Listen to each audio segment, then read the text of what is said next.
مولانا روم رحمۃ اللہ تعالی علیہ ایک حکایت بیان فرماتے ہیں۔ آپ فرماتے ہیں کہ محمود بادشاہ کا ایک غلام تھا ایاز کا باپ بھی اسی بادشاہ کا غلام تھا۔ جب ایاز کچھ کرنے کے قابل ہوا، اس کا باپ بادشاہ کے پاس لے کر جاتا ہے اور کہتا ہے کہ بادشاہ سلامت، میں نے بھی ساری زندگی آپ کی خدمت کی ہے،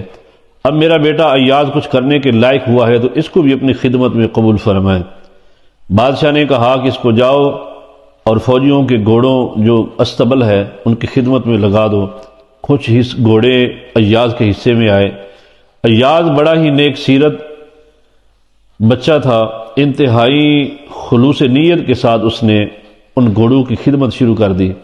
اور چند ہی دنوں میں جو گھوڑے اس کے پاس تھے ان پر ایک الگ نکھار نظر آنے لگا، ان کی سارے معاملات بہتر سے بہتر ہونے لگے۔ تو بادشاہ نے جب وزٹ کیا اور دیکھا کہ جو اس ایاز کے پاس اس کی جن کی خدمت ایاز گھوڑوں کی کرتا تھا وہ دوسروں سے نرالے نظر آ رہے ہیں، تو اس وقت بادشاہ نے کہا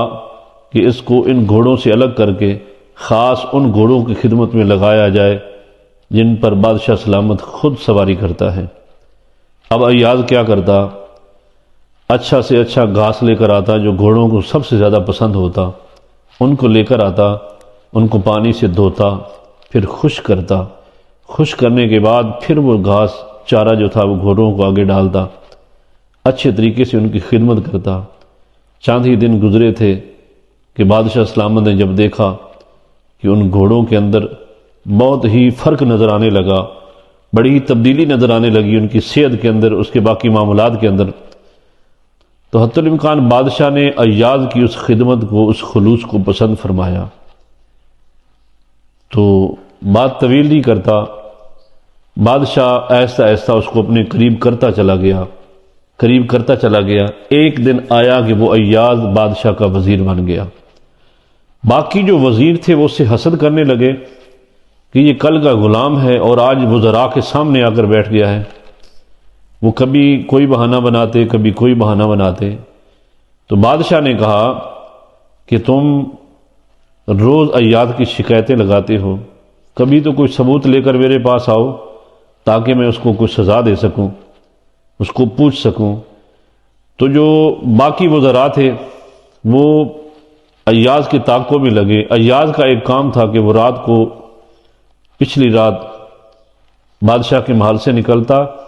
جو کہ وزیر ہونے کے ناطے اس کو وہاں پر رہائش ملی ہوئی تھی، وہاں سے نکلتا، اپنی سابقہ اس جھونپڑی میں جاتا جہاں وہ غلامی کے دنوں میں رہا کرتا تھا۔ تو وہ جا کر اپنی جھونپڑی کا دروازہ کھولتا، اس کے اندر ایک صندوق رکھا ہوا تھا، اس کو کھولتا، دیکھتا، واپس پلٹ آتا۔ تو وزراء نے دیکھا کہ یہ رات کو کہیں جاتا ہے، پیچھے انہوں نے بندے لگا دیے۔ اب وہ تو اس کا تعاقب کرتے کرتے جب جاتے ہیں، اس نے معمول کے مطابق اسی طرح وہاں جا کر اس کا جھونپڑی کا دروازہ کھولا، پھر صندوق کو کھولا، دیکھا جو کچھ دیکھنا تھا، پھر واپس بند کر کے واپس پلٹ آتا ہے۔ جب ایاز واپس آ جاتا ہے تو وہ تعاقب کرنے والے جو فوجی تھے انہوں نے جا کر جھونپڑی کا تالا توڑا، اندر جا کر جو صندوق تھا اس کو کھولا انہوں نے، اور کیا دیکھتے ہیں کہ اس کے اندر جو سامان پڑا تھا وہ اٹھا کر لے آئے بادشاہ سلامت کے پاس۔ اب صبح جب ہوئی تو بادشاہ کے پاس سب حاضر ہوئے اور معمول کے مطابق پھر ایاز کی شکایت لگائی گئی۔ بادشاہ نے کہا کہ ہے کوئی ثبوت آپ لوگوں کے پاس؟ انہوں نے یہ سلسلہ سارا بات سنا دی، اور بادشاہ نے ایاز سے کہا کہ ایاز بتا تو صحیح، ہر رات تو جاتا ہے وہاں جھونپڑی میں، تو کیا سلسلہ ہے وہاں تمہارا؟ اب جب اس نے بات ساری کھول کے سنائی کہ بادشاہ سلامت، میں جاتا ہوں اس محل سے نکل کر اپنی پرانی جھونپڑی میں، وہاں جا کر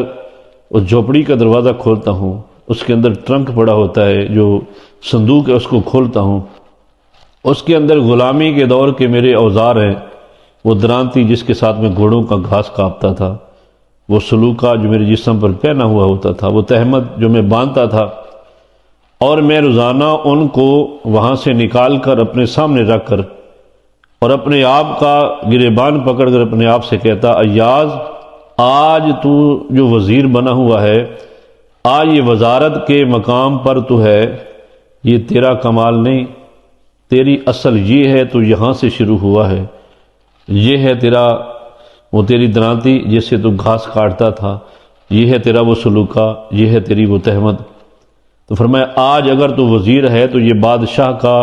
خاص تجھ پر کرم ہے، خاص نگاہ ہے کہ اس نے تجھے ایک غلام سے ایک وزیر بنا دیا۔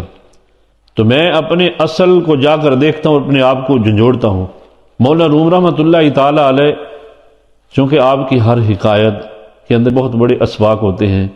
جس میں سے ایک سبق میں آپ کے سامنے رکھتا ہوں۔ آپ فرماتے ہیں کہ لوگوں یہ نہ سمجھنا کہ میں آپ کو حکایات سنا کر آپ کا وقت ضائع کر رہا ہوں، بلکہ اس حکایت کا مطلب یہ ہے کہ انہوں نے حضرت انسان کی حقیقت بتائی ہے کہ جب